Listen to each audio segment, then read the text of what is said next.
do this. It's the Real Jonathan Smith Show on Indy Sports Ticket, 1430 AM, 93.9 HD2, and always on the free Indy Sports Ticket app. What's going on? Welcome into the Real Jonathan Smith Show and a rainy Monday here in Indy. Thank you for tuning into the show, no matter how you're tuning in, whether that's YouTube, Indy Sports Ticket. If you want to head over there and subscribe. Maybe you're watching on X, __ Jonathan Smith to follow me there and watch the show there. You can, of course, listen on that Indy Sports Ticket app or in your car as well, 1430 AM. Once again, no matter how you're listening, it is greatly appreciated. And I got a lot of thoughts on the Colts. I've got a lot of thoughts on Anthony Richardson. I've got a Jonathan Taylor question. We're going to talk college football with Shehan Jayarajuh of CBS Sports here in about 20 minutes. So a big show today. A lot of stuff to talk about. Watched Happy Gilmore 2 over the weekend. Thought it was good. Went and saw Superman as well. Thought that was good. And I want to start with Anthony Richardson. But to get to the point that I want to make, I want to start with this argument that I've seen going on Twitter now for quite some time. Jalen Hurts or Cam Newton? I've seen a lot of it. It just randomly started popping up. Apparently, Cam Newton, he's got his own show now because everyone has their own show. Everyone has their own podcast. I think podcasting equipment should be a little bit more expensive than what it is, but hey, it's fine.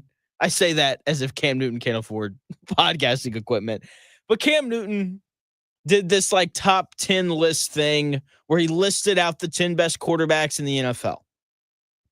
And he left Jalen Hurts off, which is insane. Because if you don't have one of the 10 best quarterbacks in the NFL, you cannot win the Super Bowl. It's impossible. You can't win the Super Bowl if you do not have one of the 10 best quarterbacks in the NFL. I don't think it's a question. Jalen Hurts is one of the 10 best quarterbacks in the NFL. I think that there's a part of Cam Newton. This goes back to, I believe it was Charles Barkley who poses the question this way. Are you a bus driver or are you a bus rider? And I think people look at that Philadelphia Eagles offense and that defense, and then they look at Jalen Hurts, who was a second-round pick, and they say, I think he's riding the bus. I'm not too sure that he's driving it. Meanwhile, Nick Sirianni is his head coach, who's not the most normal person in the world. And I think it's really hard for any quarterback in the NFL to not be driving the bus.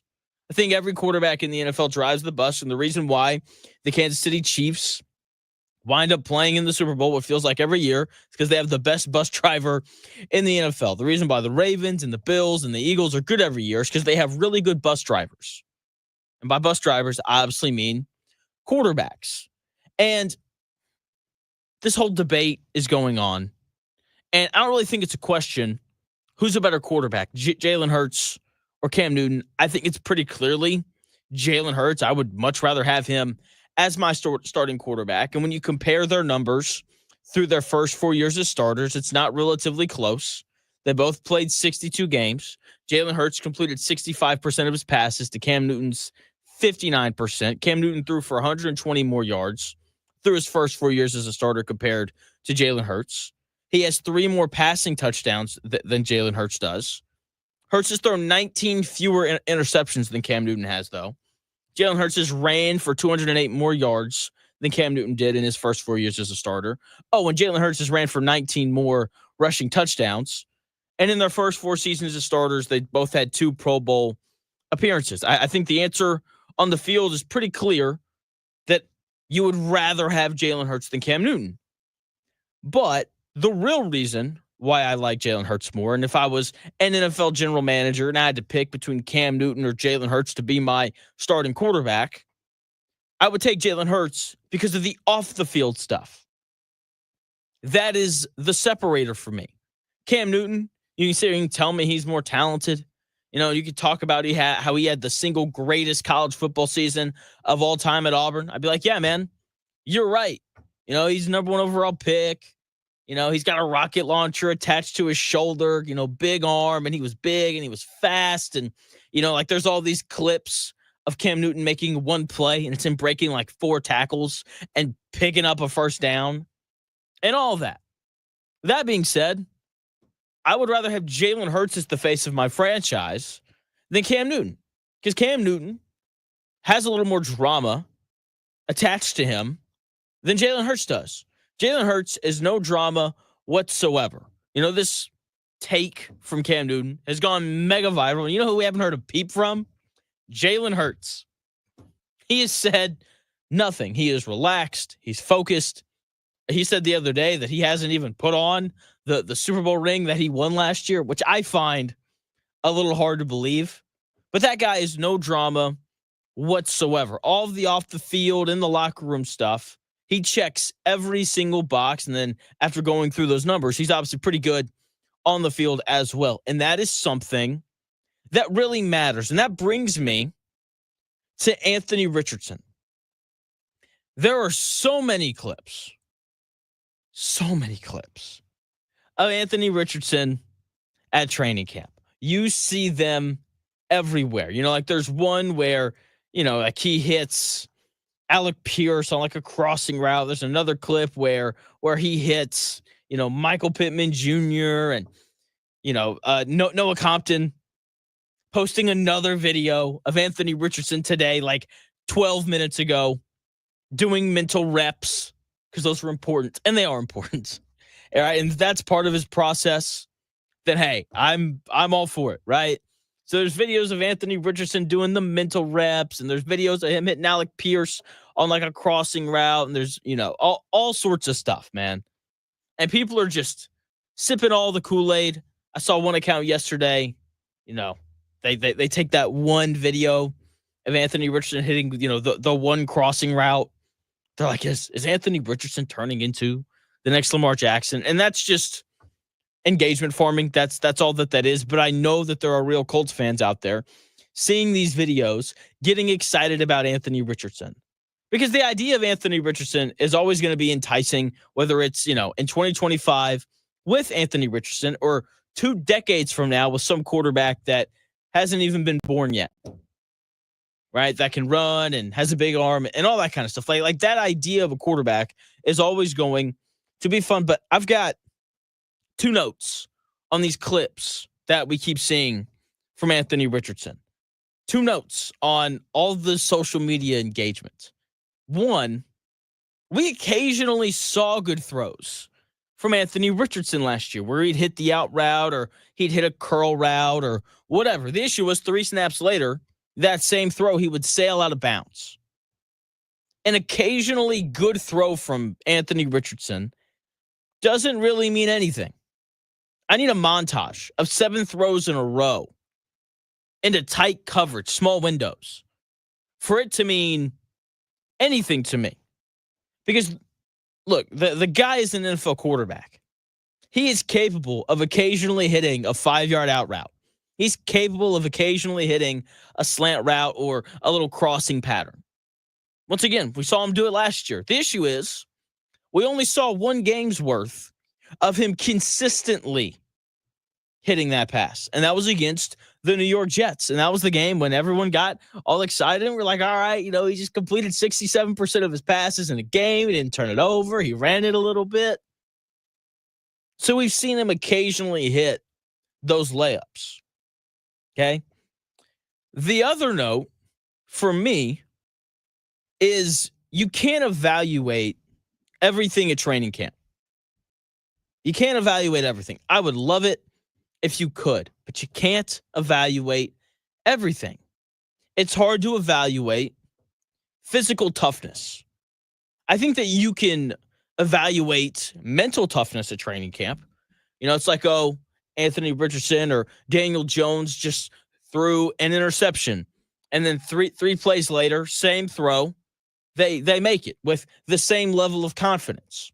Like you can evaluate how a guy bounces back from mistakes and the mental toughness required to be able to do that.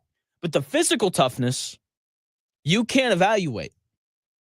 You can't evaluate that at training camp. Even today, the Colts have pads on. And eventually, Anthony Richardson is going to put on a red jersey that looks different from everybody else's, and they're not going to be allowed to hit him. You can't evaluate whether or not Anthony Richardson is going to tap out when he's tired after he's been running for his life behind what I expect to be a bad offensive line. Once again, you can't evaluate whether or not he's going to play banged up because he's not getting hit. And as much as people have questioned the physical ability of Anthony Richardson to, hit the layups consistently and, to dial it back a little bit in terms of his willingness to really kind of push the ball down the field. That was a big story for me last year with Anthony Richardson. Every throw he made was like 12 yards or more down the field, which, in the 2-minute drill, when you have one timeout and you're trailing by 5, make those throws. But in the second quarter, when you're up by 3 or the game's tied, I don't need that throw every time. So we not only need to see him bring it back a little bit in terms of his aggressiveness, right? We need to see him try to take more layups. But once again, it's not the only thing. There's the other half of these things. The mental side, the physical toughness side of being willing and able to play through injury. The other thing is obviously seeing, how does he handle the line of scrimmage and all those things. And, you can kind of see that in camp, but here's what really happens.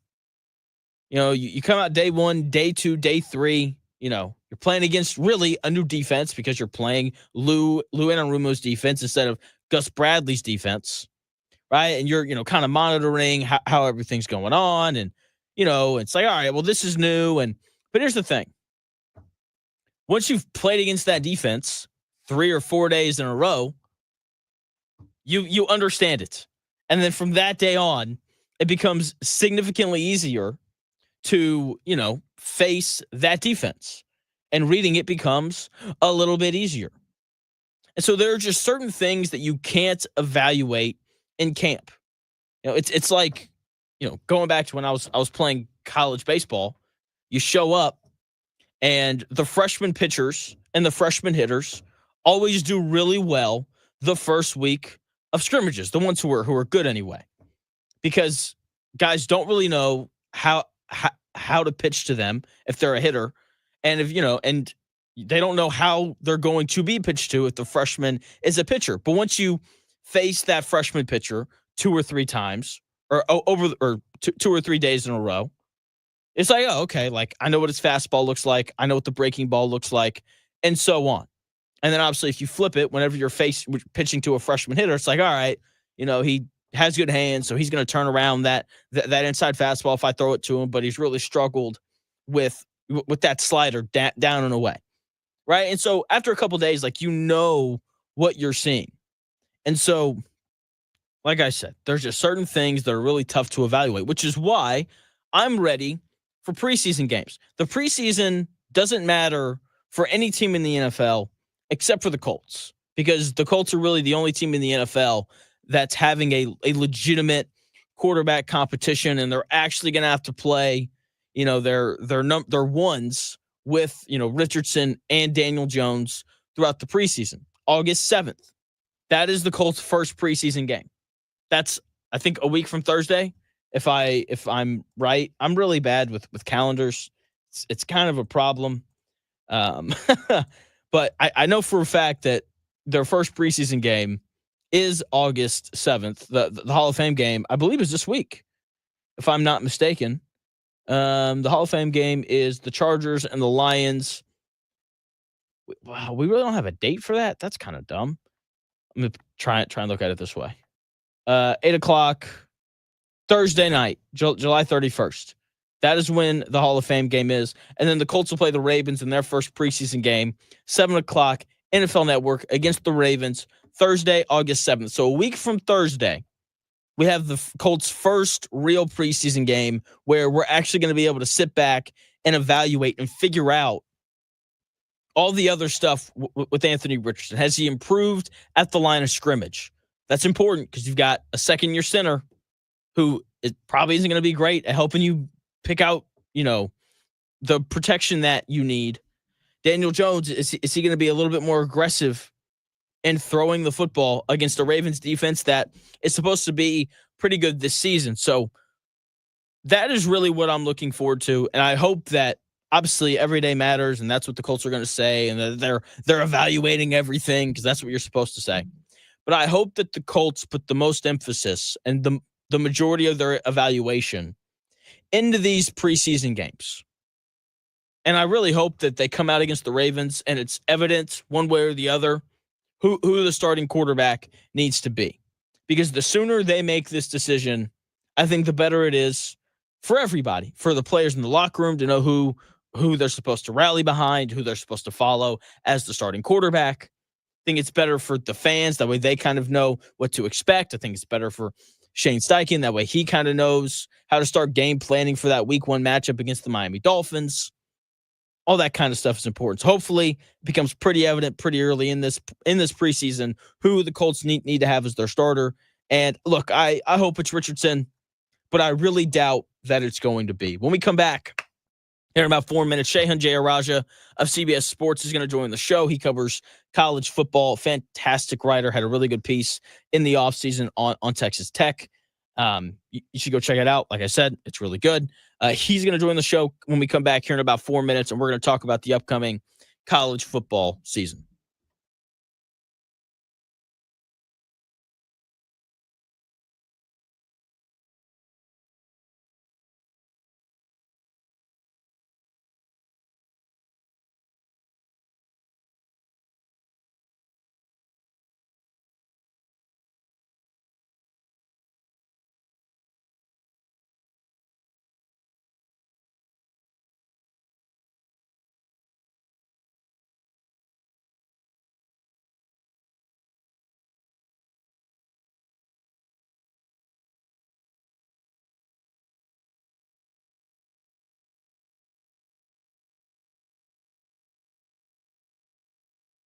Find what you love, love what you find. A Total Wine and More. There's so much waiting for you. Spirits and beer, thousands of wines. Guides in the know and prices so low. It just might blow your mind. You're gonna find what you love and love what you find. With curbside pickup and delivery available, you'll always find what you love, only at Total Wine and More. Drink responsibly, B21. Wow, it's you, the Capital One Bank guy. That's what they call me. Mind if I get a selfie? Yeah, sure thing. Say no fees or minimums on your Capital One checking account. Wow, that's a keeper. So, where are you heading? I'm off to spread the good news that Capital One helps people keep more money in their wallet with no overdraft fees. Oh, you're the best Capital One Bank guy. Hey, mind if I get a selfie? Sure. Say, Capital One, what's in your wallet? Terms apply. See CapitalOne.com/bank for details. Capital One NA, member FDIC.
If it's in today's sports world, it's here.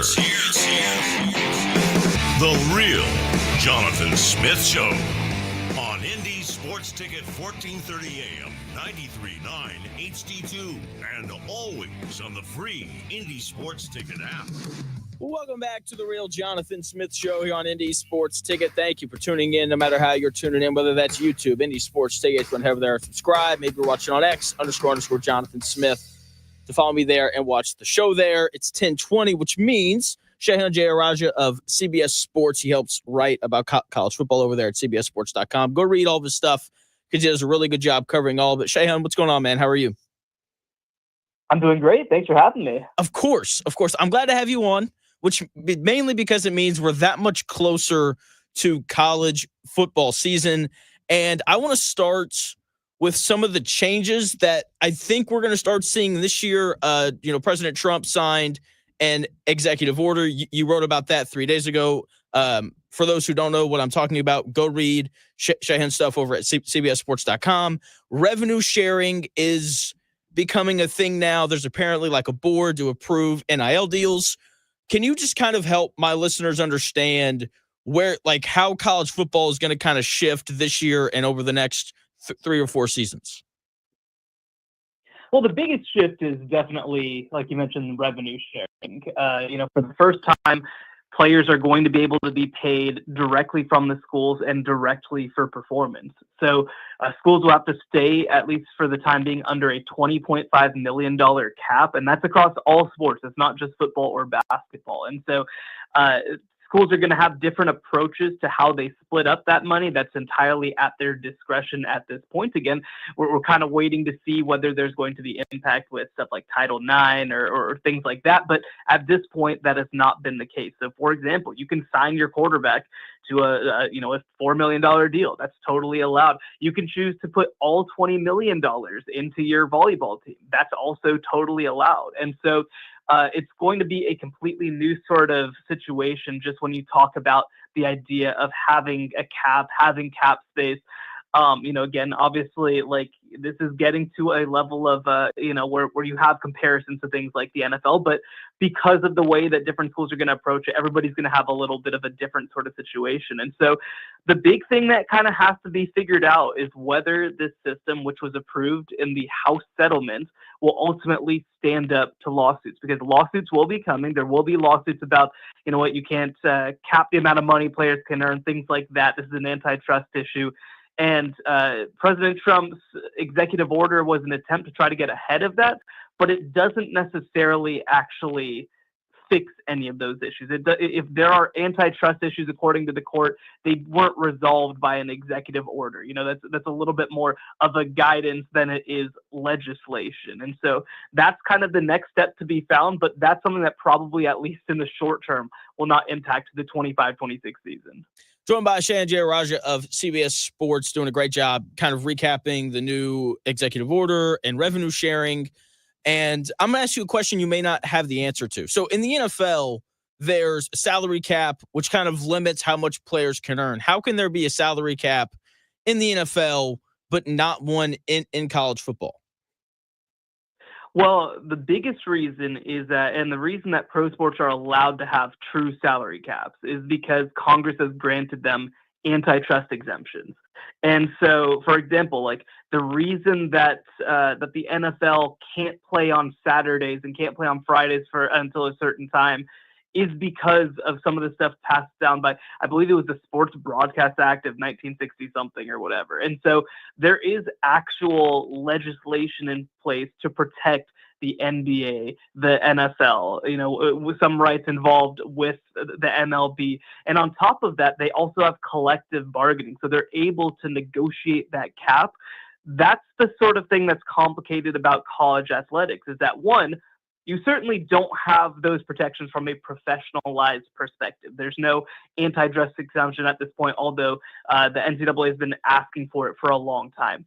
The other piece, too, though, is that whether or not you kind of believe it's true, like college athletes and college athletics has been working under an amateurized system. And so even with revenue sharing, part of that is not becoming employees. And, that wasn't necessarily even something that the plaintiffs, that the players' side of things asked for in the House settlement. So it's sort of this interesting balance of, okay, well, you're kind of, you don't have the protections of antitrust, et cetera, but you also are still kind of making the claim that these aren't employees. And again, that's a claim being made both by universities and by players at this point. So does that give you more leeway to be able to set some level of cap on compensation for the interest of education and competitive balance? It kind of is up in the air. So again, this is going to be decided in the courts at some point, but that's not today. Joined by Shehan Jayarajuh of CBS Sports, where he covers college football, talking about all the off-the-field legislative stuff, which is really important on the future of college football. I want to shift now to the upcoming season. Shehan, I've asked two people this question, and both people have told me that it doesn't matter, but I'm not convinced. So I'm going to ask you this question as well. There are a lot of new and inexperienced quarterbacks at some of the powerhouses of college football. How does that impact the season, if at all? I definitely think that it matters, because let's look at the last couple of years, right? Like, I think that when we've had inexperience at the quarterback position, like you mentioned at some of the big schools, it allows some of the upper middle class teams, I guess you could call them, to push their way in. Like, you go back a couple of years, right? Right in a row, we had 2018 Clemson, 2019 LSU, 2020 Alabama, 2021 Georgia. And all of those teams essentially had, other than Clemson, who brought in a fantastic true freshman, they had guys who had been on campus for a long time and had a lot of experience. Well, I think that when you start looking at 2023, for example, Michigan comes through. And Michigan, when you talk about things like 247 talent composite, like, they are not in the super power echelon that we've seen before. Ohio State was able to build a title team, kind of not built around the quarterback at all with Will Howard.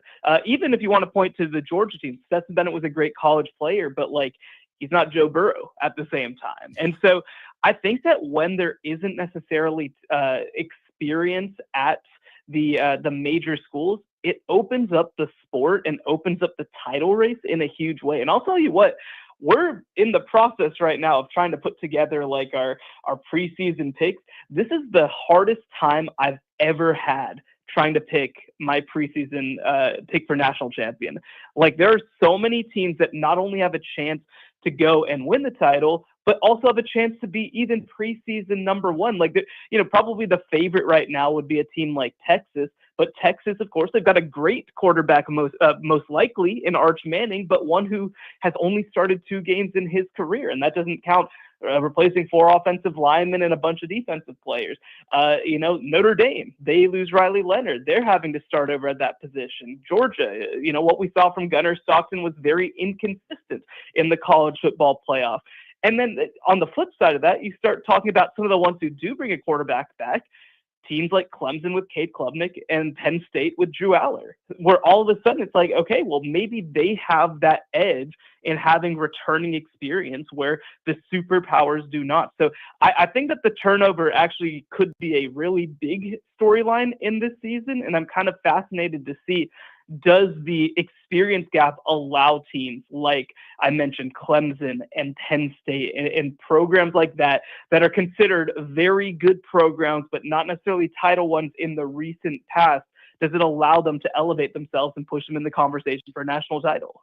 Joined by Shehan Jayarajuh of CBSSports.com, where he covers college football. I'm glad you brought up Penn State, because everyone in Big Ten country and what seems like the national media, they seem to really like Penn State. I read the other day that they're kind of the favorite to win the Big Ten.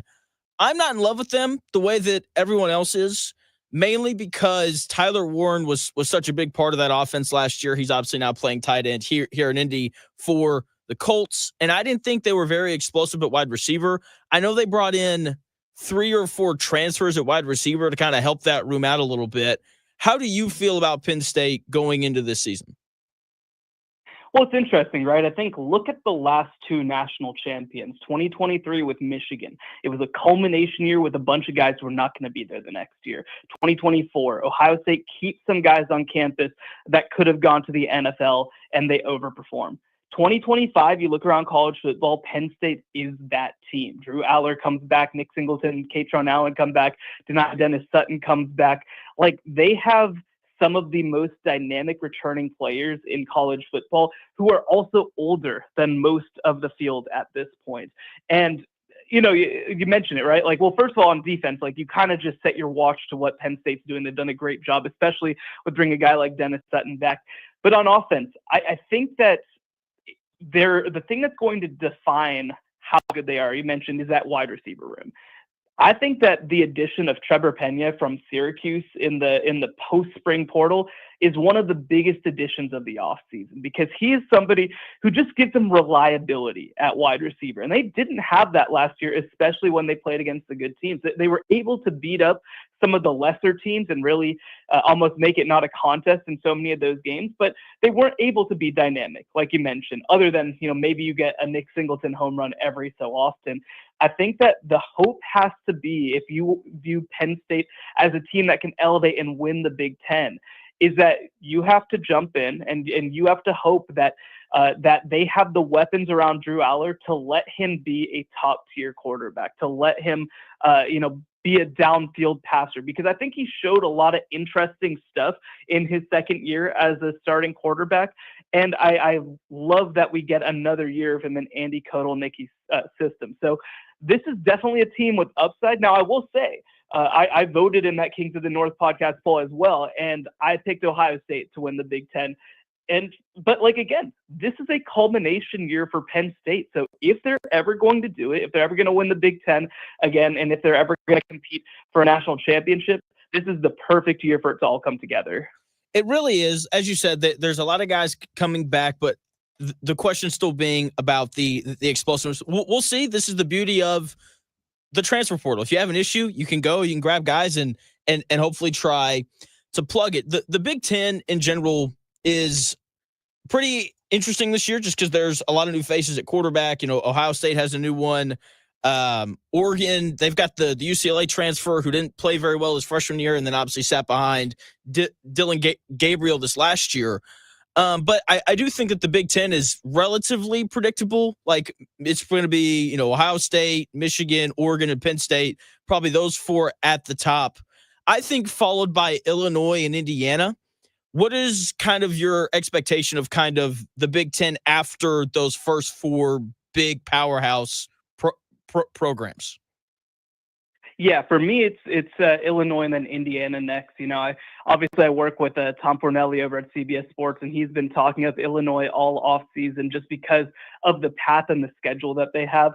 And I love the addition of Fernando Mendoza coming in at Indiana. I think that, again, what they had at the quarterback position was great last year, but especially after he dealt with injuries, I think that Mendoza has the potential to be just as good and maybe at times even better than what Curtis Rourke was for Indiana last year. And defensively, again, what they were able to accomplish in 1 year was so impressive, and Indiana brings back so many of the key pieces, especially from that defense.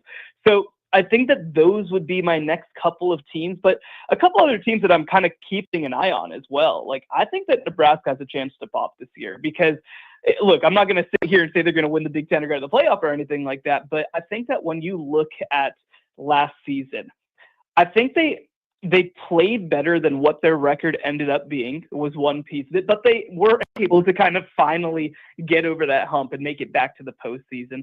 I think that Dylan Raiola has become almost undervalued at this point in college football with he had a really good freshman year despite not having a whole lot around him.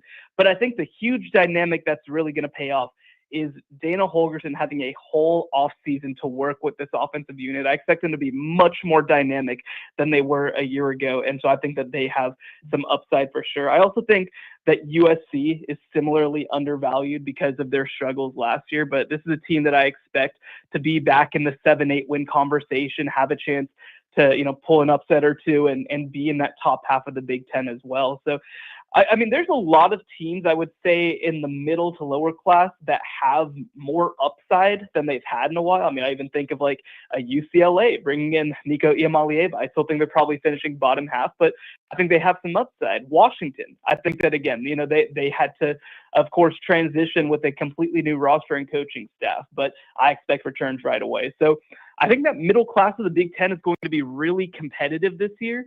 And it would not surprise me at all if one of those teams jumped from the middle or bottom to knock off a team like Illinois. Joined by Shehan Jayarajuh of CBS Sports, where he covers college football, talking about the upcoming college football season. I'm very intrigued by Iowa just because the offense was much better last year than it had been in the past under new offensive coordinator Tim Lester. But the real reason why I'm intrigued, South Dakota State transfer quarterback Mark Gronowski. I think he's a good player. And if he can come in and be, better than what they've had at quarterback, if he can be a little more dynamic, I like them to maybe jump Indiana or Illinois. What do you kind of think about Iowa? Well, I'll tell you what, it's a little weird for me because I covered Mark Gronowski in the national championship game between South Dakota State and Sam Houston back in spring 21. So I kind of can't believe that he's still playing college football. But he's a really good player. And look, I mean, when you talk about like don't think about it from an NFL perspective, right? Like I think he's got some upside, but like I think as a college football player, he just gives them, like you mentioned, a level of dynamic play and decisiveness that they haven't had in a very, very long time. He's somebody who can make things happen with his legs. He's very accurate with the football. He makes good decisions. The big question for me is going to be, do they just have any level of receiver talent to be able to help him out? Now, they had a freshman or two last year who popped a little bit, and I agree. This Tim Lester offense, even though the results, were middling, I think that the process was so much better than it was last year. I really liked their offensive structure, and of course, they were able to get some dynamic play from the running back position.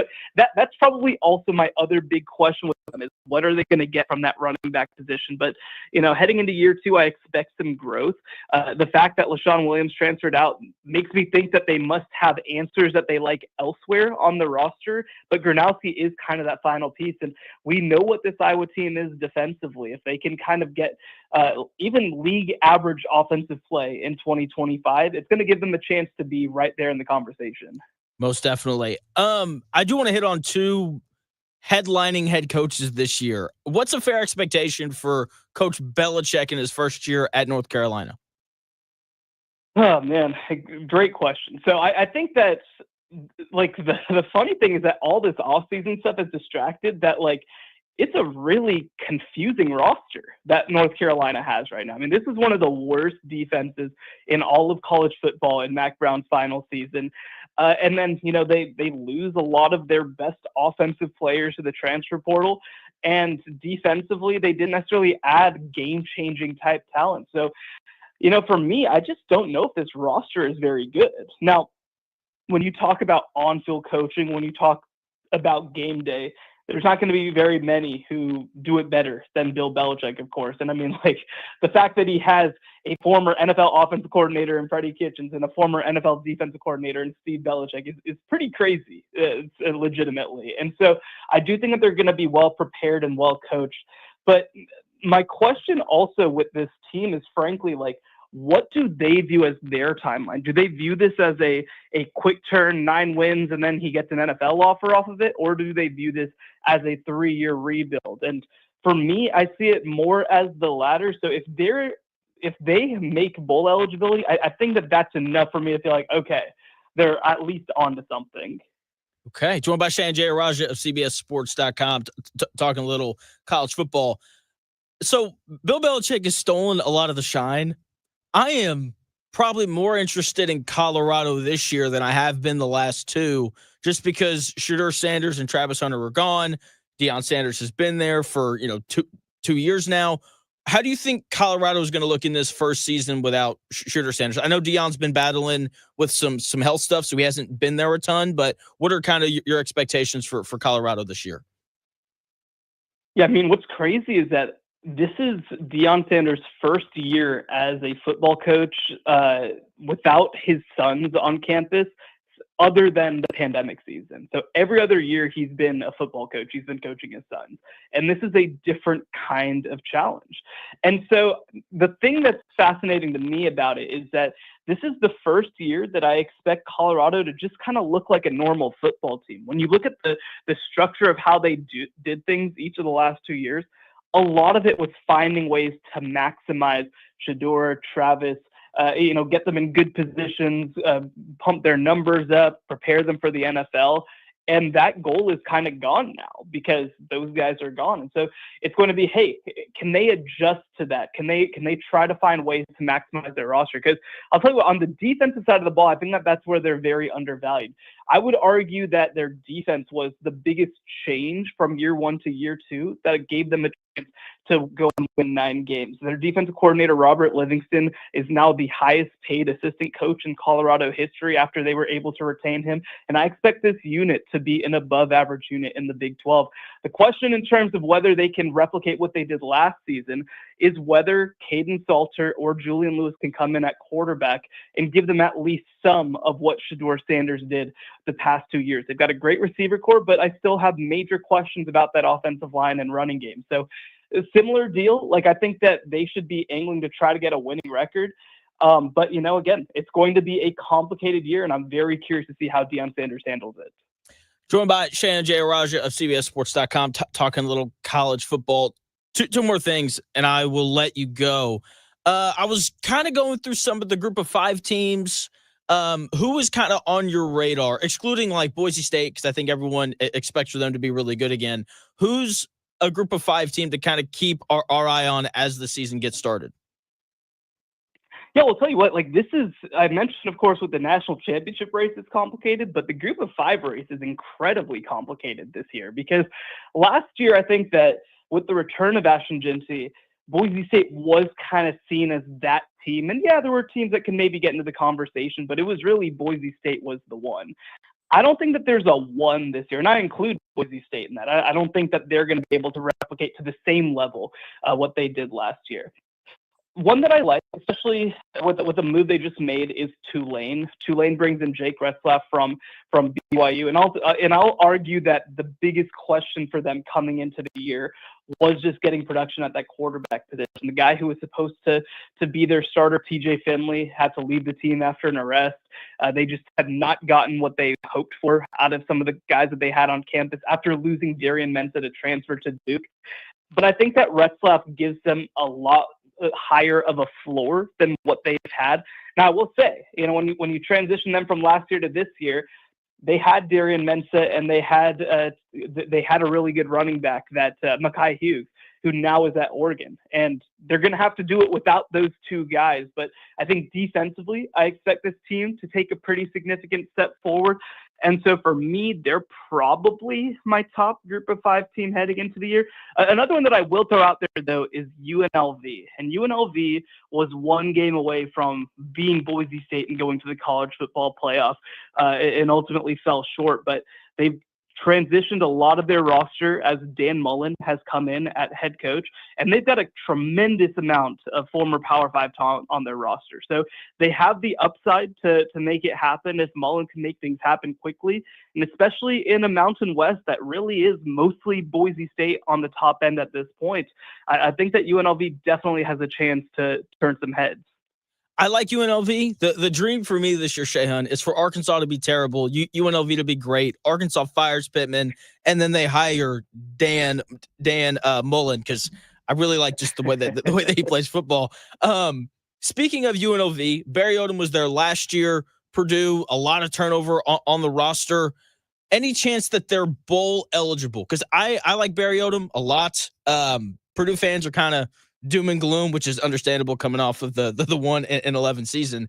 How do you kind of picture the year going for Purdue? Man, give me till year 2 before we ask for bowl eligibility from Barry Odom.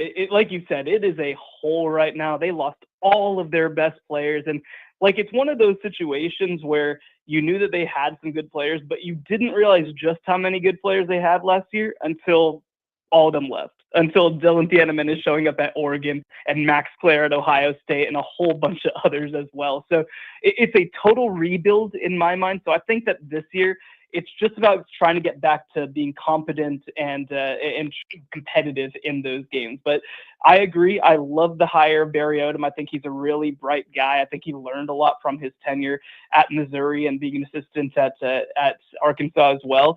So I expect him to have success down the road at Purdue. Year one, though, it could be a little brutal. Okay. 4-8. How's that? That would be lovely. 4-8 sounds great. I love it. 4-8 sounds great. Awesome. Shehan, thanks for your time, man. Thank you so much for having me. Shehan Jayarajuh, go read all of his stuff over at cbssports.com. As I said, he just recently put up an article on the new Trump executive order. If you want to see the impact of that on college football, you can go and check that out. You can follow him on X as well at Shehan Jayarajuh. When we come back here in about 4 minutes or so, I've got a Jonathan Taylor question that I don't feel like anyone's asking, and it needs to be asked. I'll tell you what it is when we come back here in about 4 minutes.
dockets at noon. The Real Jonathan Smith Show.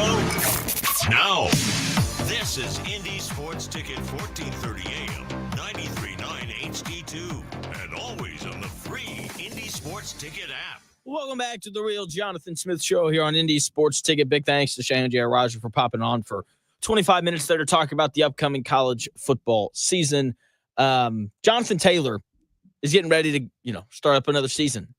And I'm going to ask a question, and all the Colts fans watching, you're not going to like it.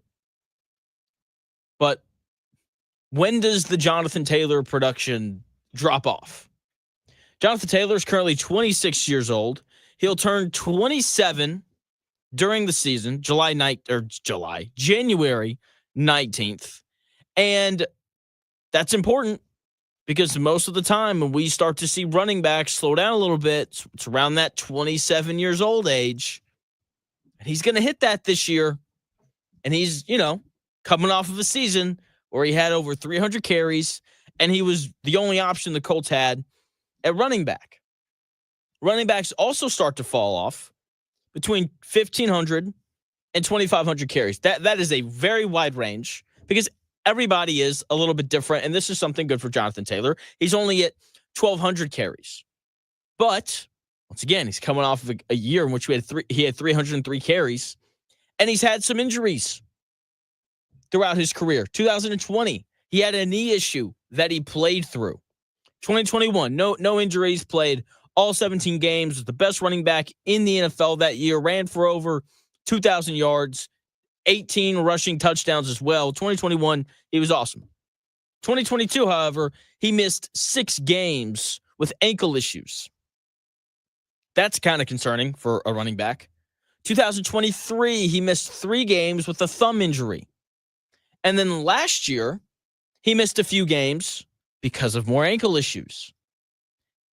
This is kind of concerning. At least for me, it is. Maybe I'm overreacting. Maybe I'm reaching a little bit. I don't think that I am. He's getting to that age where we start to see running backs slow down a bit. He's coming up on that 1,500 career carry mark, coming off of a season where he had a ton of carries, and he's had issues with his ankles in the past. That to me is like, it's not red flags, because I'm not sitting here saying that Jonathan Taylor is going to be bad this year. Do not hear me say that, because that is not at all what I am saying. But what I am saying is don't be surprised if his production dips a little bit. And I think Khalil Herbert is going to be really important in that backup running back slot. He should be fresh. He hasn't played a ton these past couple of years. Like, he started the season with Chicago last year, and he didn't really play a ton. I think he had 8 carries in 8 games last year for the Bears. That was it. And then he gets traded, and he gets a few more carries, but nothing super crazy. And so these past couple of seasons, he's barely carried the football. Last year, he had 36 carries between Chicago and Cincinnati in 14 games. That's it. The year before that, 132 carries.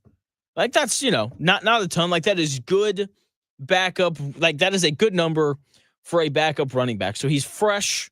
Hasn't, like I said, didn't really play much last year. And I think he's going to be a really important piece to this, because Jonathan Taylor is likely going to miss a couple games.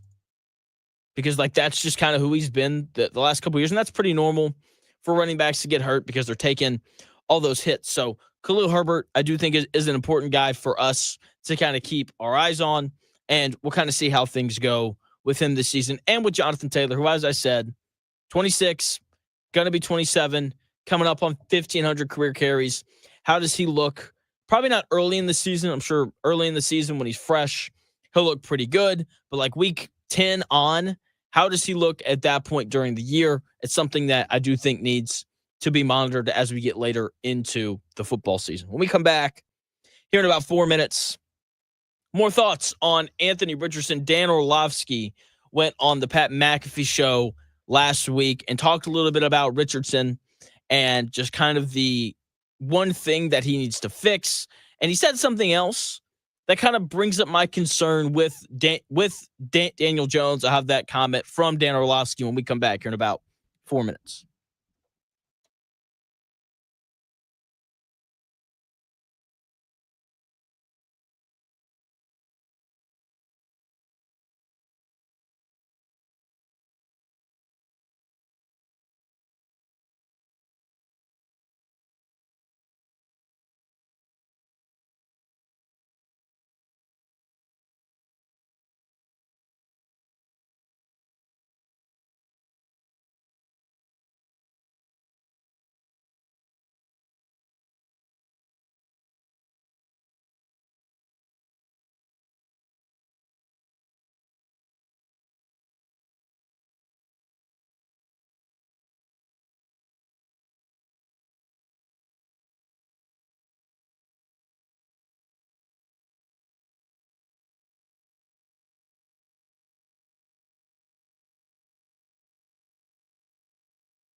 This is the Real Jonathan Smith Show on Indy Sports Ticket, 1430 AM, 93.9 HD2, and always on the free Indy Sports Ticket app. Welcome into the Real Jonathan Smith Show here on Indy Sports Ticket. Thank you for tuning in, no matter how you're tuning in, whether that's YouTube, Indy Sports Ticket. Head over there and subscribe. Maybe you're watching on X __ Jonathan Smith.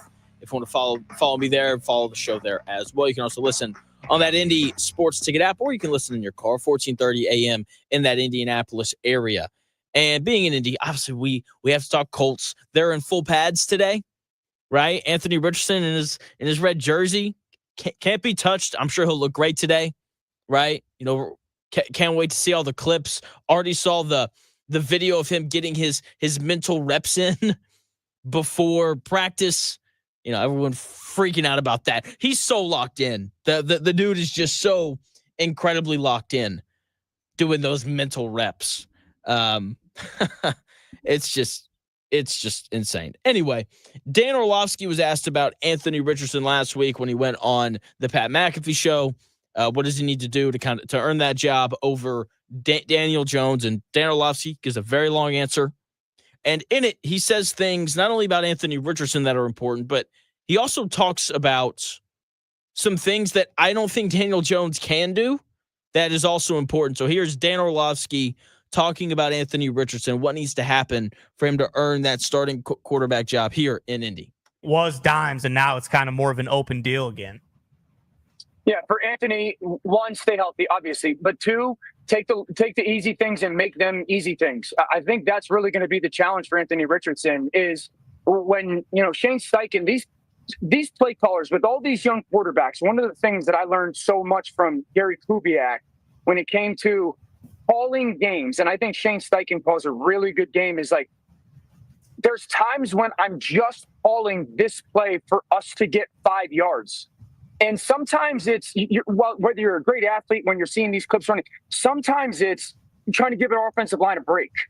Or I haven't gotten Michael Pittman Jr. the ball in 5 plays. I want to get him a touch. Or I just want to get to 2nd and 5 because when I call this 2nd and 5 play, I'm setting it up for another 2nd down play call in a quarter from now. And so I think the more Anthony learns that and realizes that and makes the commitment to treat that 4 or 5 yard completion like the 3rd and 10 run or the 4th and goal run. Like, it's the most important thing you can do in that moment. And to have that high level of focus, the high level of commitment to execution, that it's not just the completion, how you complete it, the timing of it that you do it in, the placement of the throw to maybe steal a yard or two is a big deal. And so, and this happens to a lot of young, ridiculously physically talented young quarterbacks, is you think because you're so physically talented, the next you can make it up the next play or something like that. And the more discipline that you get, the better you become with that consistency, and then those big plays happen. So I think if you're the coach, you obviously want Anthony to be the guy, but that's the big challenge for Anthony. Yes, stay healthy, stay on the field. But, dude, you got to make the layups all the time in that league. Dan Orlovsky right there talking about Anthony Richardson. And he doesn't directly talk about Daniel Jones in that clip, but he does say some things that concern me at least a little bit about Daniel Jones. So he says it right there at the end about Anthony Richardson. Okay.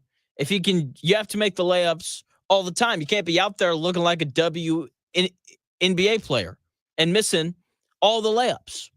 And I've talked about this enough, so I'm not going to elaborate on it for 10 minutes or anything, but that is the thing with Anthony Richardson. Everyone knows it. He makes the easy things look hard, and he makes the hard things look easy, which isn't great. I don't want that in my quarterback. I want the easy things to look easy. And I think part of that is him just being a little more willing to take the easy things, right? On 2nd and 7, instead of throwing the ball 12 yards down the field into tight coverage. Like, let's just flip it underneath to Josh Downs, who's really fast and quick and pretty solid out there in the open field. Like, let him catch and run. Maybe he'll pick up 7 on his own, and then he went 1st down, 2nd down, 1st down again, which is important. Like, keep the chains moving. And if he can do that, be a little less aggressive, and if he can consistently make the layups, then he will run away with this job. Because even the people who are hammering the table, pounding the table for Daniel Jones, even they know and understand that Anthony Richardson is significantly more talented than Daniel Jones, right? I've heard people say that they're similar because Daniel Jones can also run. I guess. I mean, I don't think that they're very similar just in terms of how they make decisions and how they throw the football. But, if you want to tell me that play style wise, they're relatively similar because they can both run and they're both kind of big. Okay. But either way, I don't think anyone denies the discrepancy in talent between Anthony Richardson and Daniel Jones. Okay. And if Anthony Richardson can just do the easy things and make them look easy, then he's going to run away with the job just because of how much more talent he possesses than Daniel Jones. I thought what Dan Orlovsky said about play calling was interesting. And how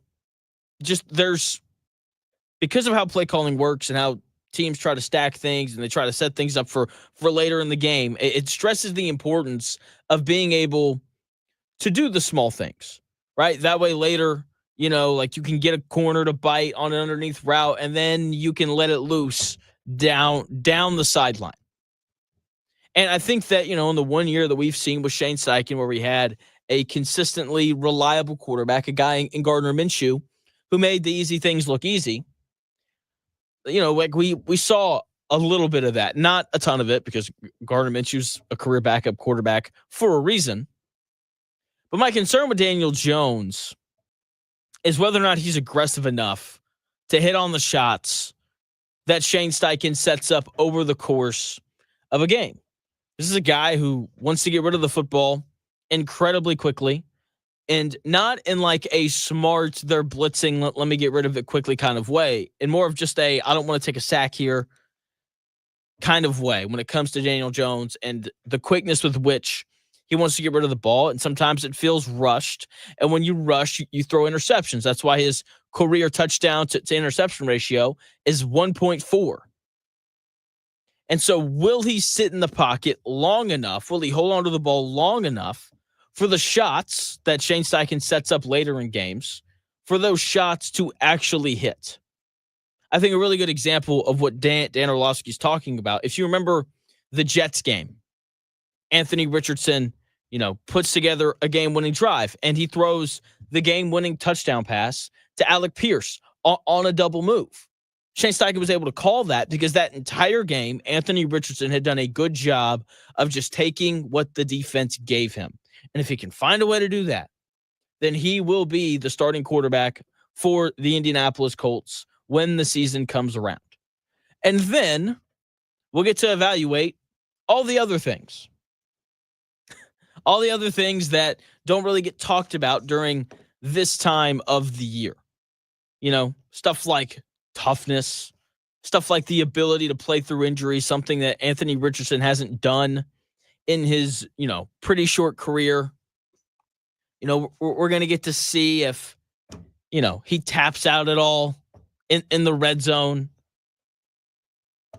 Because those are the things that you can't really look at in camp. Like we can see these videos of him, hitting Alec Pierce on the crosser and him, leading Tyler Warren a little bit too far, and then Tyler Warren snags it one-handed. And then as opposed to talking about the catch, as opposed to talking about a bad throw, everyone wants to talk about the one-handed snag from Tyler Warren. So all these clips that we're seeing have people sipping on this Kool-Aid, and it's just brutal, and it drives me crazy.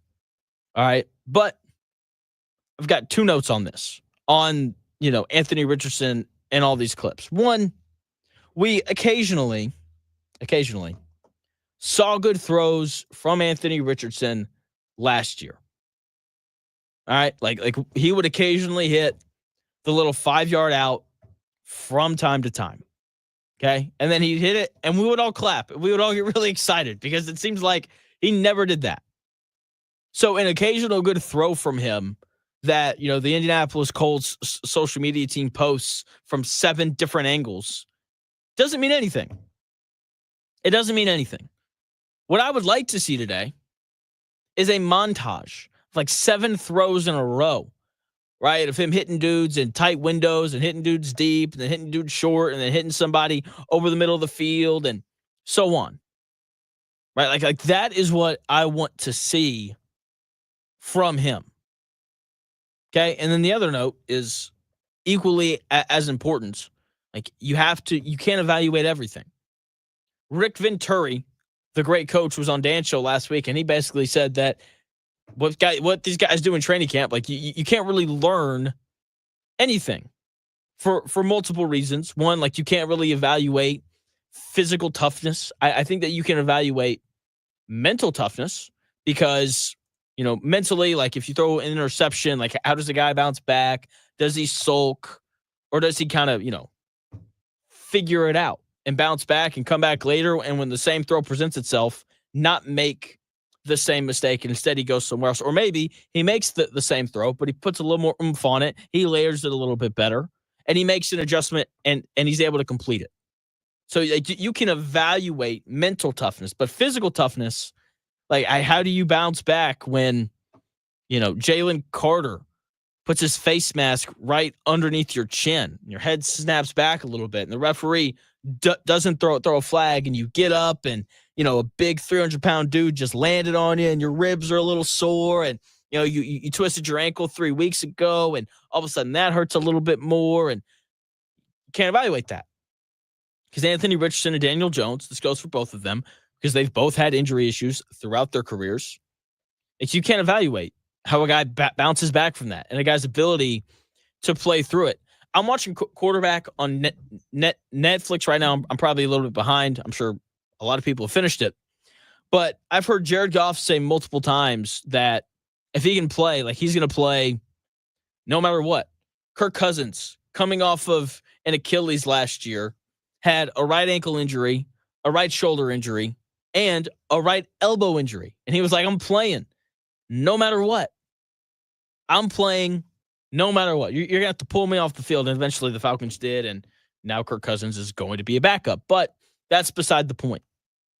Anthony Richardson hasn't shown that he can be that kind of guy, that he can play through, a tight shoulder or a sore shoulder or play through, bruised ribs or whatever it is. So far, he's shown us that if he's a little banged up, he's not going to play, which is problematic because everyone is always a little banged up in the NFL. Right? These are grown men that are big and fast running into each other.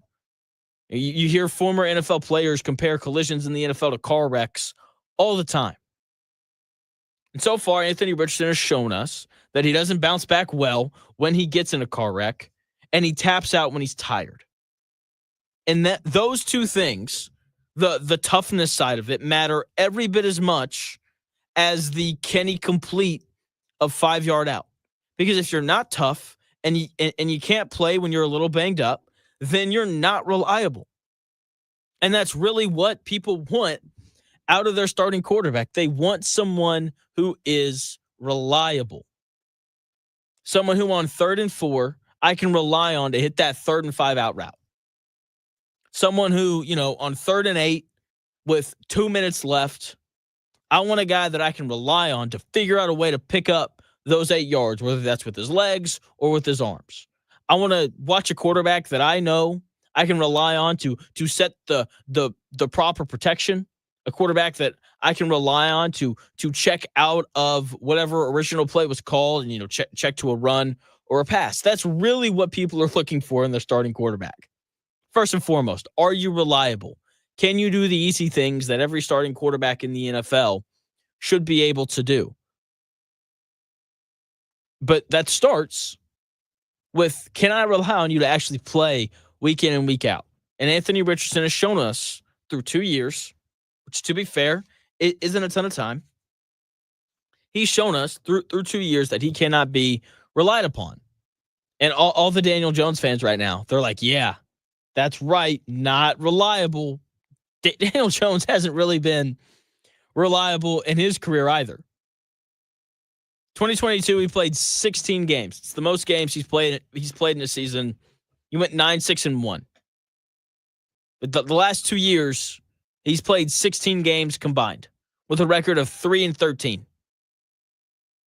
He's not exactly reliable either when it comes to getting on the field. So we'll see how it goes. I am, once again, not very excited about this Indianapolis Colts season because I just don't think that they're going to be very good. No way around it.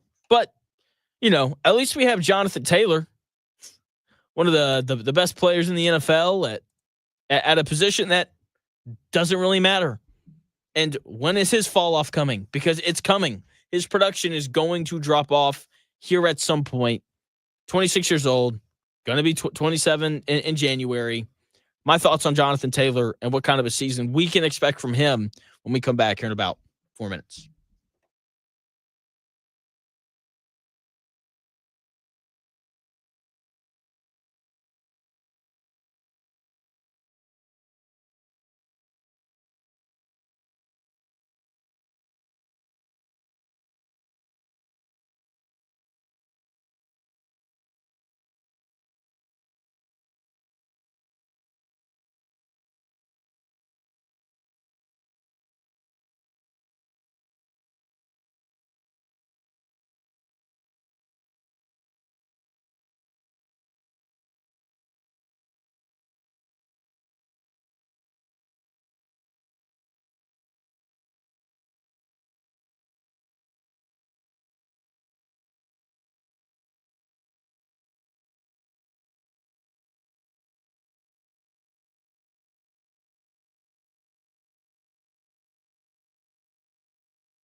Lowe's knows hot deals help you get the most out of summer. Get up to 30% off select major appliances and get it delivered as soon as next day. Plus, get up to 30% off select patio furniture, grills, outdoor power equipment, and more.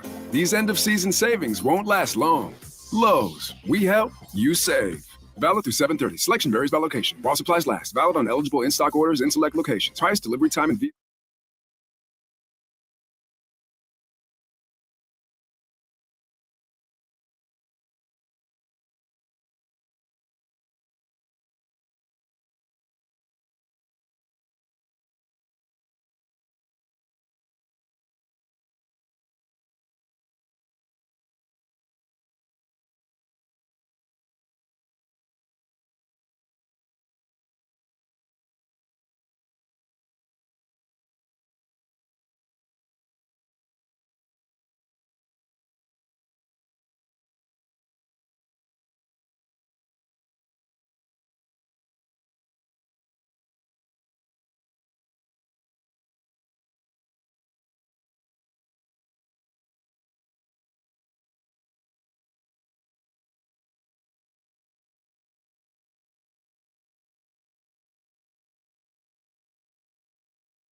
One day, be a must-listen for sports enthusiasts.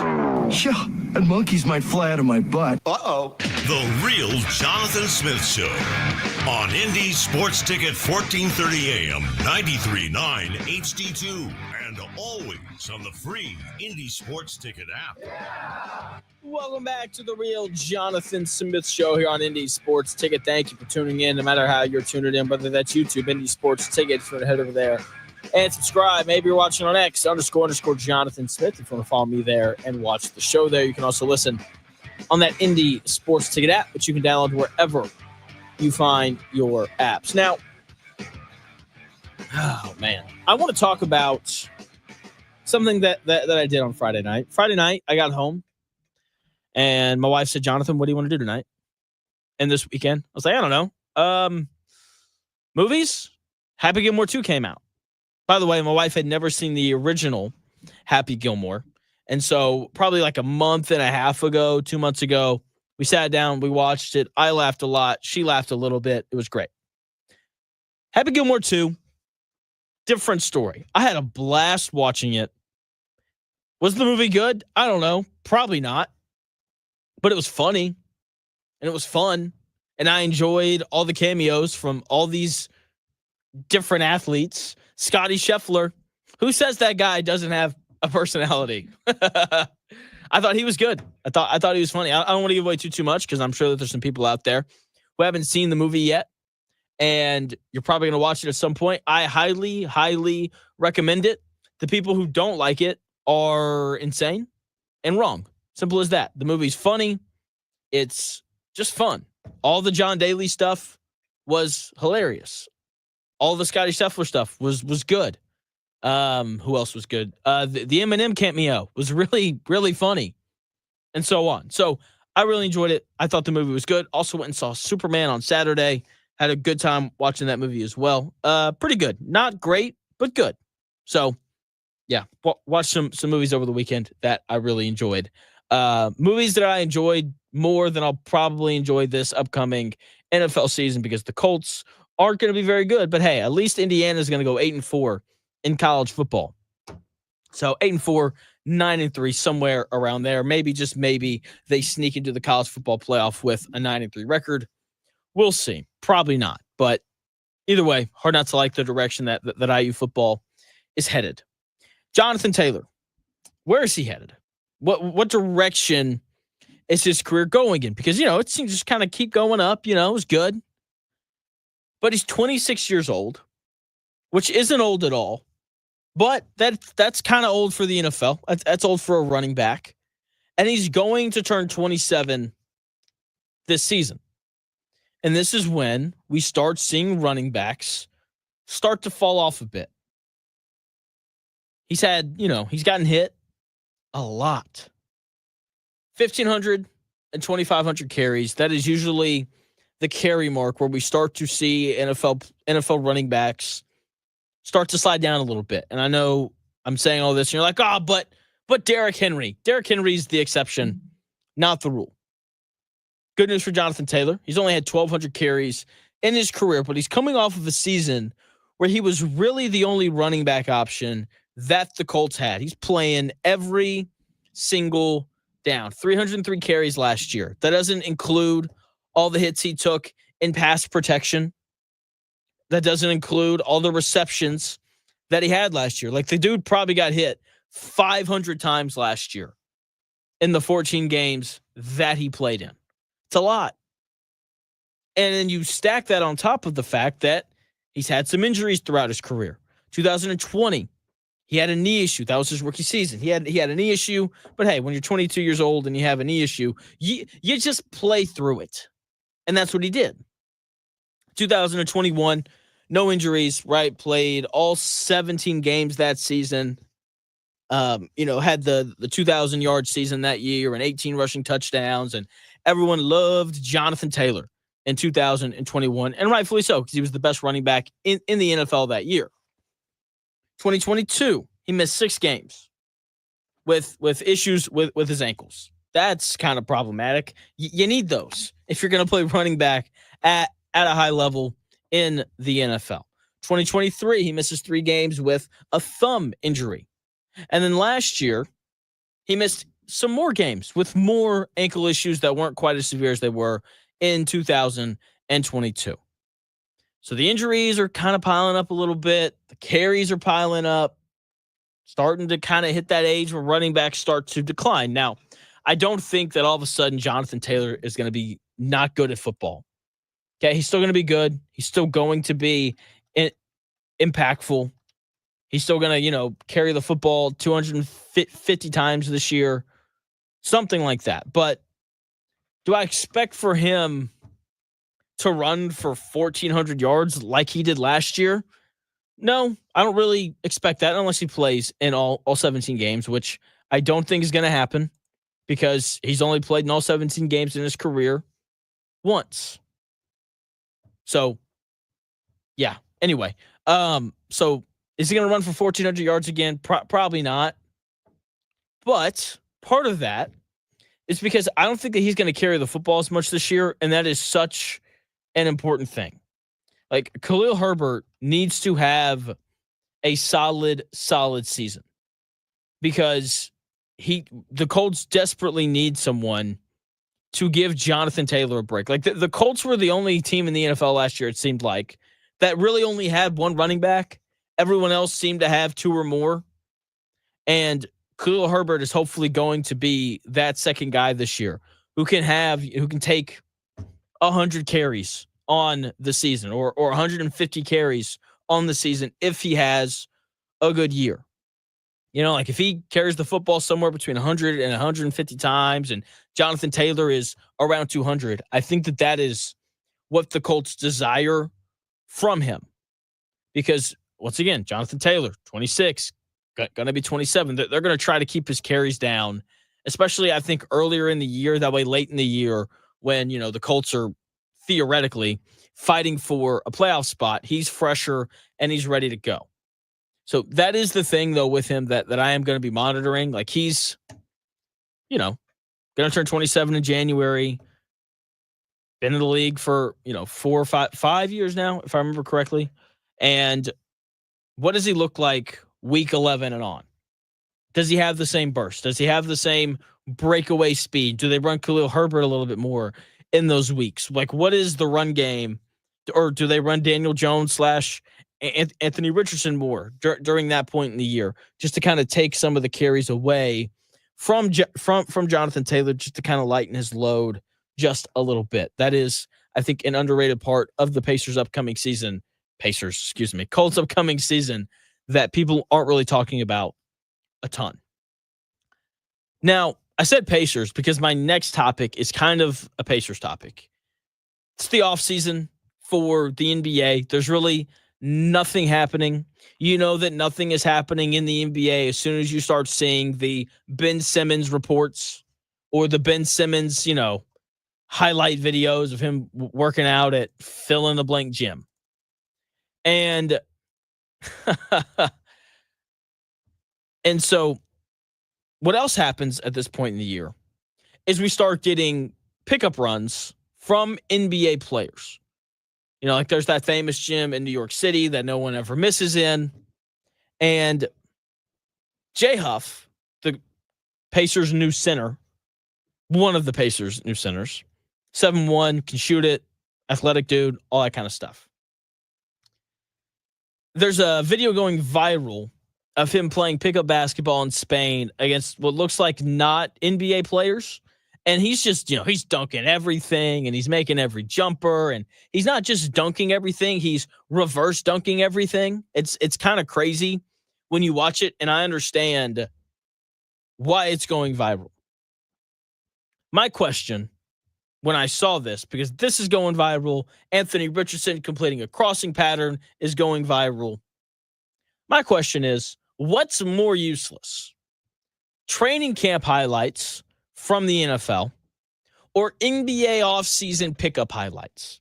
I think they're both incredibly pointless. I find them both to be incredibly stupid, especially when they're captioned with something like, Russell Westbrook at this random pickup game in random city going crazy, scary hours loading, or Let me think here. Let me find the tweet that I retweeted or quote tweeted yesterday. Poly Market Football, whoever that is, said Anthony Richardson could be turning into Lamar Jackson before our eyes because he completed a crossing pattern to Alec Pierce. People are bored. The regular season can't get here fast enough. That's what I said. And that's just really all that this stuff is. That's where all the hype comes from. People are just bored. NBA fans are like, can we get to October? That way we can have some games. And NFL fans are like, can we get to, September so we can have some real games? And I love this time of the year so much because of stuff like this.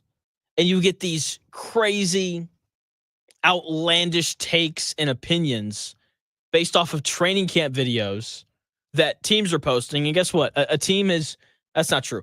Every team except for the Miami Dolphins has never posted a highlight from training camp that was bad. You say, Jonathan, what are you talking about with the Dolphins? So the Dolphins acquired, the offseason that they acquired Tyreek Hill in, the Dolphins put out a video of Tyreek Hill coming open deep down the field and Tua underthrowing him, which was the concern when they went and they got Tyreek Hill. But either way, aside from the Dolphins, no other social media team has posted a highlight that was not good.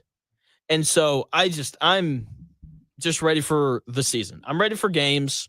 I'm ready to watch and react to things that actually matter and actually carry some weight. Like even, August 7th, when the Colts are going to play their first preseason game, that matters.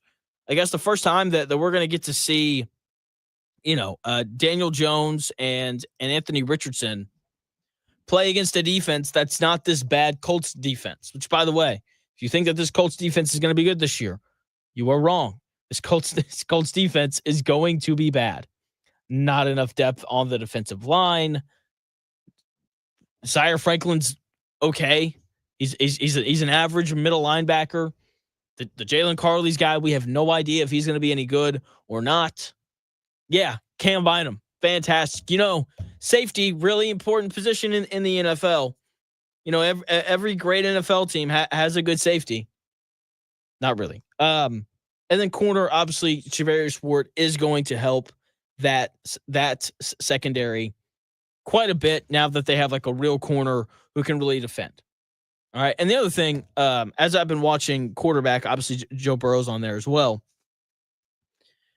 That Bengals defense last year was really bad. And people that hate on the Colts, they're going to bring that up. It's like if Lou Anarumo is so great, then why was the Bengals defense so terrible last year?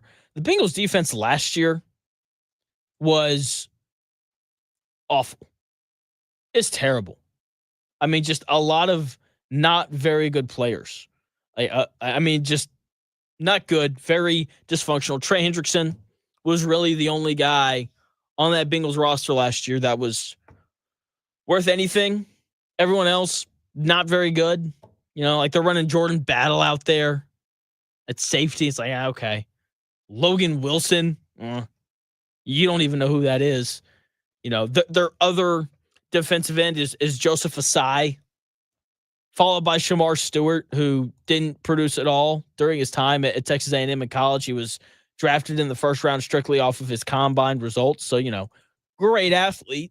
With that being said, no production at Texas A&M. So the defense last year for the Bengals wasn't bad because of Lou Anarumo. The Bengals defense last year was bad because the players on that defense weren't very good. It's like the only defense, not the only. It's one of very few defenses in the NFL that player-wise wasn't as good as the Colts, which is saying a lot because the Colts defense player-wise last year wasn't very good. So I am optimistic about Lou Anarumo and kind of what the defense looks like under his control this year. Either way, I do think that it's going to be an upgrade over Gus Bradley and everything that he brought to the table, which wasn't much last year. So we'll see how it goes. Not a lot of optimism for me for this Colts team. And Sorry, but it seems going to be bad. No way around it. When we come back, here in about 4 minutes, speaking of bad, Cam Newton came out with a really bad list of the 10 best quarterbacks in the NFL. It sparked some controversy. I'll talk about it when we come back here in about 4 minutes.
The best takes.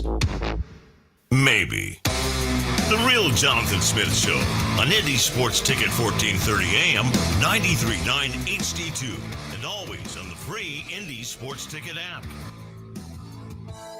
Welcome back to the Real Jonathan Smith Show here on Indy Sports Ticket. Thank you for tuning in, no matter how you're tuning in, whether that's YouTube, Indy Sports Ticket, if you want to head over there and subscribe. Maybe you're watching on X__Jonathan Smith if you want to follow me there and watch the show there. You can also listen on that Indy Sports Ticket app, which you can download wherever you find your apps. And you can also listen on 1430 a.m. if you're in the Indianapolis area. Kevin Bowen 2 minutes ago saying that Daniel Jones and Anthony Richardson both had nice days today at training camp. 50-50 split again in terms of the reps. They're going to go full pads again tomorrow morning. Great.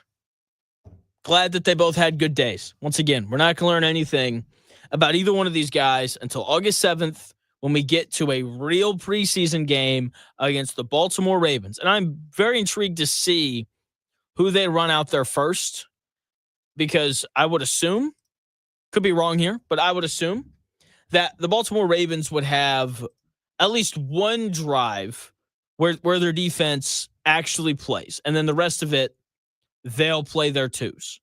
So that's really when we're going to kind of figure out who can play and who can't. And then we're also going to learn when they host the Green Bay Packers for a joint practice, because I think that the Green Bay Packers are going to be pretty good this year. I actually like them to win the NFC North. They got a really good coaching staff, Jordan Love, really talented players, all that kind of stuff. And I don't know if you remember, but they gave Anthony Richardson all sorts of fits last year. We went into that game. I'll never forget it. I sat in this chair. I was like, guys, Malik Willis is playing quarterback. The Colts should run away with it. And then I forgot that Anthony Richardson was playing quarterback for us, and they didn't run away with it. They lost that game. And so, like the defense this year for the Packers, no Jair Alexander. They're still going to be good, though, just because they're the Packers. And I think everyone just kind of expects for them to always be good. How does he look in that joint practice? How does Daniel Jones look in that joint practice? And I don't believe that the Colts are having any other joint practices this year besides the one against the Green Bay Packers. We'll kind of see. Trust me, I'm looking for it right now, but those are the things that are going to decide who wins the job. How do they look in those 3 preseason games, and how do they look in those joint practices against the Packers? That is the question. So one way or the other, whether it's Daniel Jones or Anthony Richardson, neither one of them are going to be good during the regular season. Whether it's Daniel Jones or Anthony Richardson starting week 1, one of them is going to get hurt at some point during the season, and we're going to see the other. And here's what's going to happen, because this is what happens to every bad football team. If Daniel Jones is the starter and the Colts start 1-3 and they come out week 5 and Daniel Jones gets hurt, and then Anthony Richardson comes in and the Colts kind of play better, everyone will start pounding the table for Anthony Richardson to be the starter. And if you flip it, the exact same thing will happen. We saw it happen last year. Anthony Richardson starts the season as the starter. The Colts don't play very well because they simply aren't a very good football team. And then, as we all knew was going to happen, Anthony Richardson gets hurt. Joe Flacco comes in and doesn't play very well. And everyone's like, Joe Flacco, make him the starter. And, so we're doomed for that to happen no matter what happens this year. Jalen Hurts was left off of Cam Newton's top 10 best quarterbacks in the NFL list. And that's insane.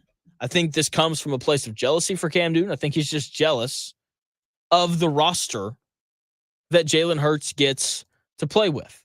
And I love Ridger in the chat saying Anthony Richardson sucks, by the way. You're right, he does. But guess what? So does Daniel Jones.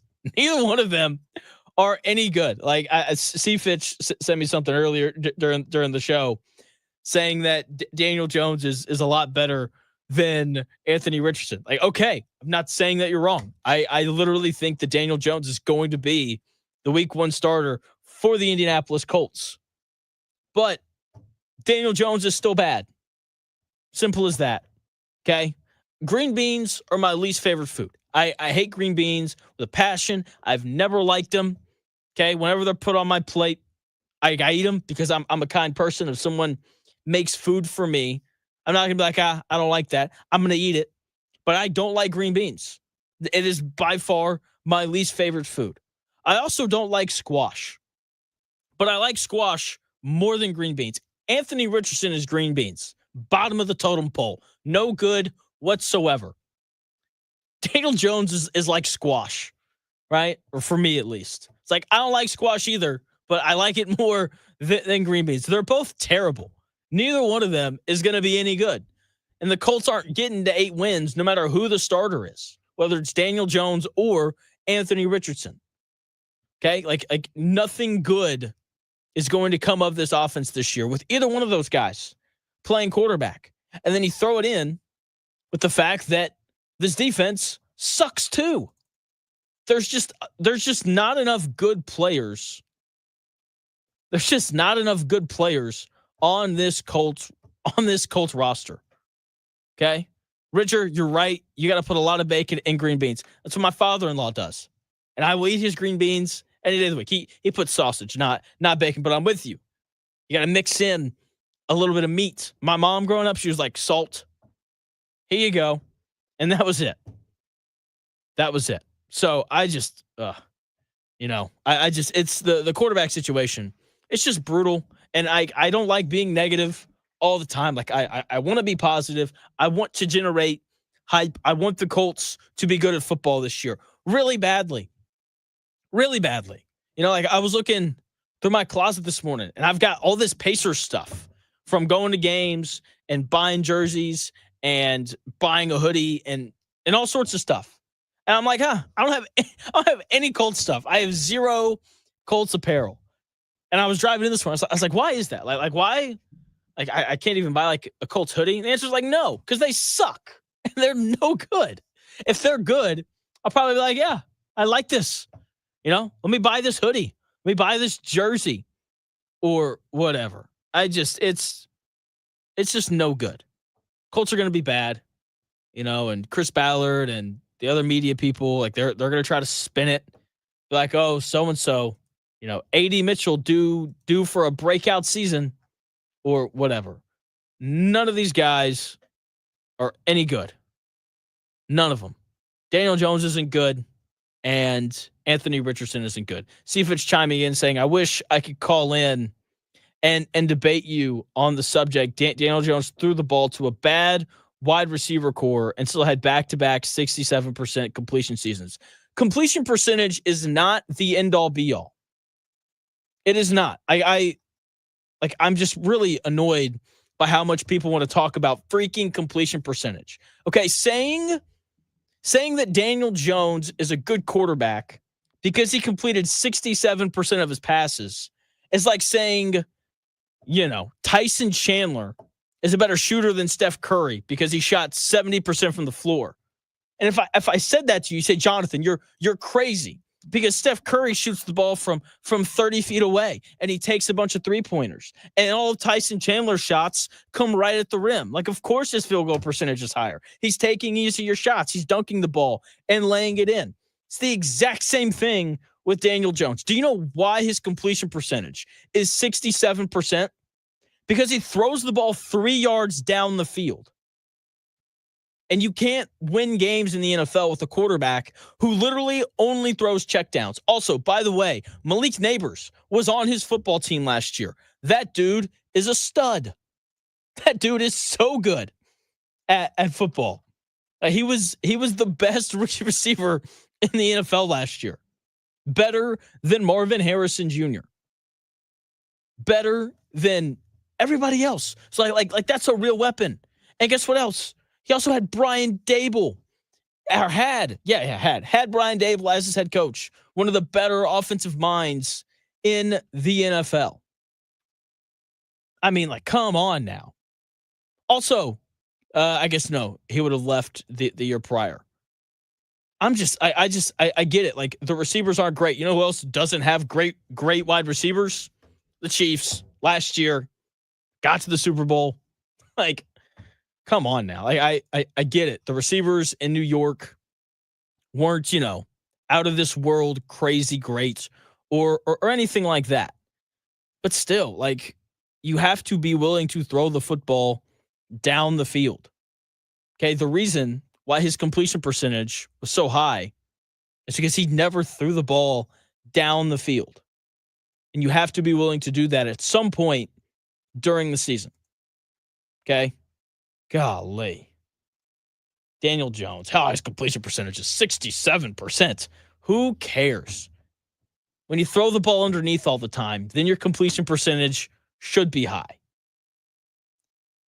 Like if Anthony Richardson threw the ball underneath more, his completion percentage would be higher. But that wouldn't mean that he was a better quarterback. All the issues that are there would still be there. That's the thing with Daniel Jones. Like the dude, his touchdown to interception ratio is 1.4. That's pitiful. That's awful. That is no good whatsoever.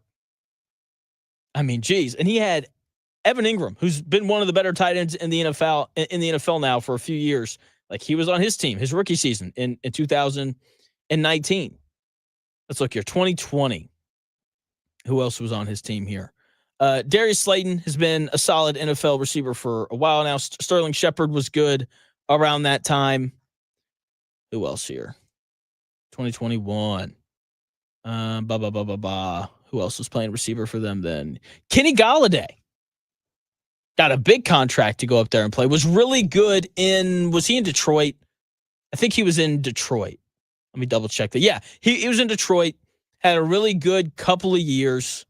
And then he went to New York because they paid him money.